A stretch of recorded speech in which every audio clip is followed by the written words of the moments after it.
Hello guys, magandang umaga. Ito i-video na namin paano ikabit yung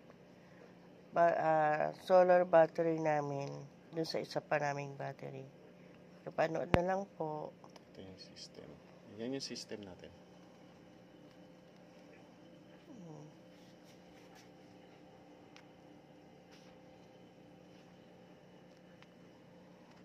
Kung ano yan.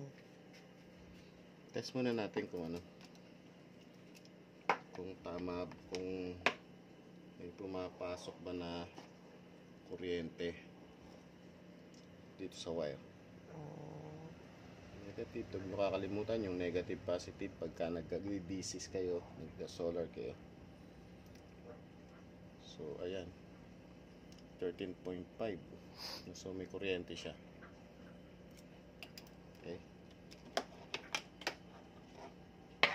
Ingat lang kasi baka magkadikit na. Papatayin na muna natin sila.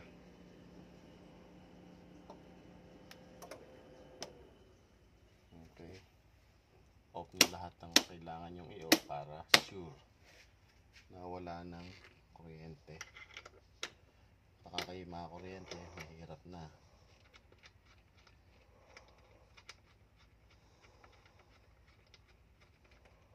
Paparallel lang naman natin to dito. Yan ang ibig sabihin ng parallel. Paparallel, ano natin? Nakakaintindi yung mga electrician na lang. Mahirap kasing i-elaborate. Parallel, series. Kung isi-series mo, 24 volts lalabas yan. Pero mahirap yun. So, kailangan natin talaga siya i-parallel lang. Kasi nagkakaproblema yung baterya natin. Itong isang battery na to, ito yung blue carbon na battery.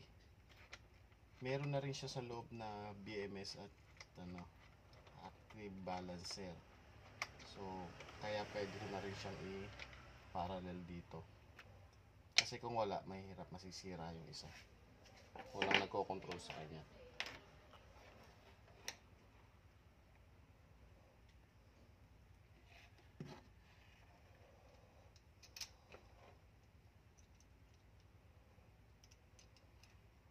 Wala akong ano dito yung ring. Pero kung may ring, may in-order na ako sa Shopee na ring. Pag dumating, kakabitan ko ng ring.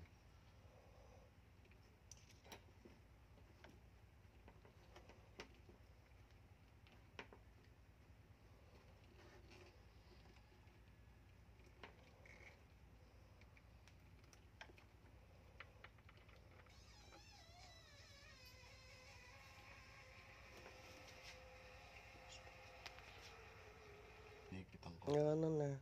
Sige na. Ayan na ito nga, nakago na nga ito.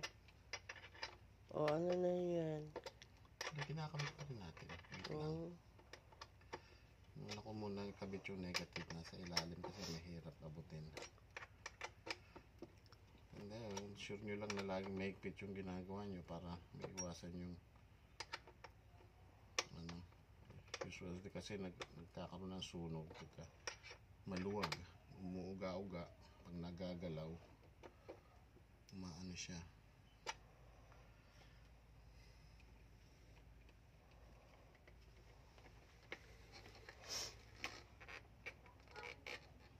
Okay. Pitan natin ang positive niya. Yan, dalawa lang ba kakabit na yan? O, ito lang yun. Ikatap lang natin siya. Dyan sa isa.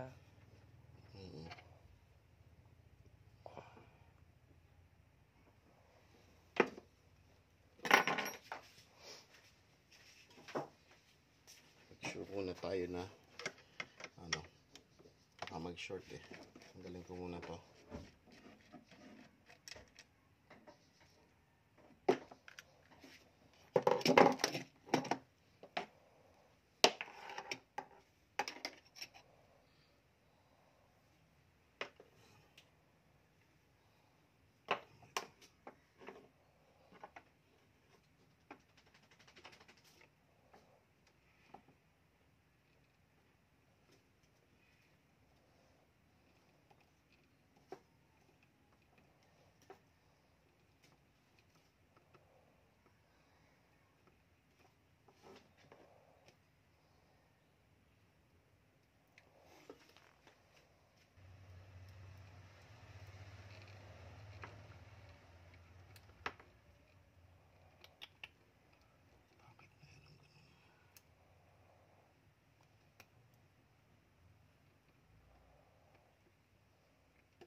Yun guys, inihigpitan na lang.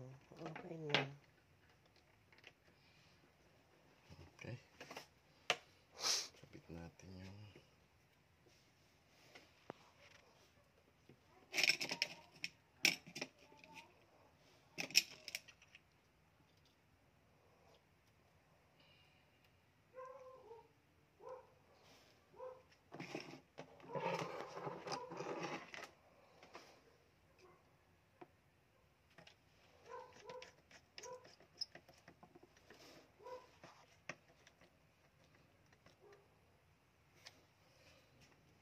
Yun na yun. okay. Palagay na. Pinagkabit lang guys yung dalawang Battery. battery. Yan. Makyat na sa 100 agad oh. Tapos, Nag 100 agad siya. Full charge kasi ito eh. ito yung aming solar battery sa buong bahay.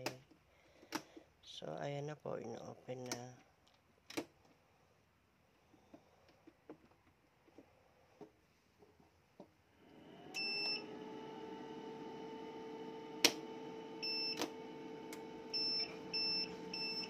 Ayan, umandar na po. Balik sa 96. Pero gumagana na yan. Ayan, okay na po siya. So, Wait na lang tayo. Test natin kung so gaano guys, siya katagal. wait na lang po tayo kasi magkakarga pa yan maghapon.